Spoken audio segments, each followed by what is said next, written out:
When you hear the phrase end times, your mind probably jumps straight to Hollywood, right? You're thinking about some future antichrist, a massive global battle, Armageddon. But what if the people who wrote this stuff thousands of years ago had something completely different in mind? What if we've been misreading their mail for 2,000 years? To really unpack all this, we gotta start with the basics. The fancy academic term for all this is eschatology. You see, scholars aren't looking at this like it's some kind of crystal ball to predict our future. They see it as a powerful type of literature, a language that ancient communities used to process incredible suffering, to critique their oppressors, and to hang on to a desperate hope for justice. And these ideas didn't just pop up out of nowhere. They grew out of some really intense historical trauma. You had the Babylonian exile in the 6th century BCE. Then, during the Persian period, you start to see this idea of a big cosmic battle between good and evil. The Hellenistic era brought more thinking about the afterlife, and then bam, the 1st century. Under the boot of the brutal Roman Empire, this language of hope just explodes. So the big takeaway, the thing to really get, is that apocalyptic ideas weren't just abstract theories. They were a raw human response to centuries of crisis. So you have this historical pressure cooker. And what comes out of it isn't one single neat and tidy belief about the end times. In fact, within Christianity itself, the beliefs are all over the map. I mean, it is not even close. You have everything from super literal, future-focused predictions to these really symbolic, mystical understandings. And we're not talking about minor disagreements. These are fundamentally different ways of seeing the exact same words. And get this, that whole idea of a pre-tribulation rapture, where believers are just suddenly beamed up into the sky before things get bad, that's not an ancient belief. Nope. It was pretty much invented in the 1800s by a guy named John Nelson Darby. So the most common end times ideas floating around in pop culture aren't just one of many views. They're actually surprisingly modern inventions. But what about the experts, the people who actually study these texts in their original languages, in their original historical contexts? This is where it gets really fascinating. So you've basically got two completely different ways of reading these texts. On the one hand, you have the popular literal prediction. The beast is some future global dictator. Armageddon is going to be a nuclear war. But then you have the historical view. And it says, no. To the original audience, the beast was a very clear symbol for the oppressive, all-consuming power of Rome. And Armageddon, that was a symbol for the total collapse of that unjust system.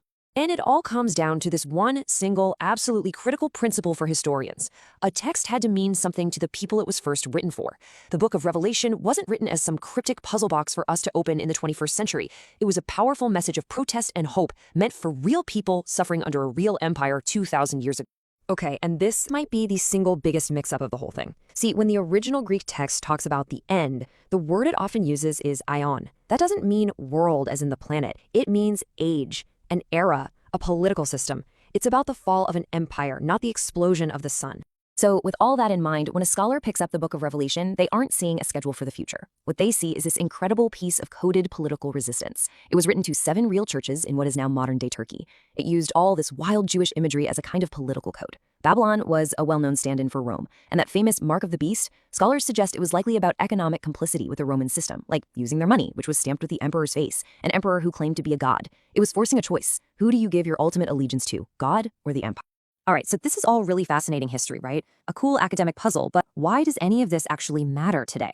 Well, it turns out it matters a whole lot, not just for theology, but for people's actual well-being. Because when you take these tests and read them as a literal, terrifying instruction manual for the future, there are real documented harms. Psychologists have linked these kinds of fear-based beliefs to chronic anxiety, to religious trauma, to this obsessive fear of punishment. It can really shut down critical thinking, and on a bigger scale, it can lead to this dangerous sense of apathy, this idea of, hey, why bother trying to fix climate change or poverty if the world is just going to burn anyway? And that brings us to the most important question of all. If this stuff wasn't originally meant to scare the living daylights out of people, then what was the point? What was this supposed to do?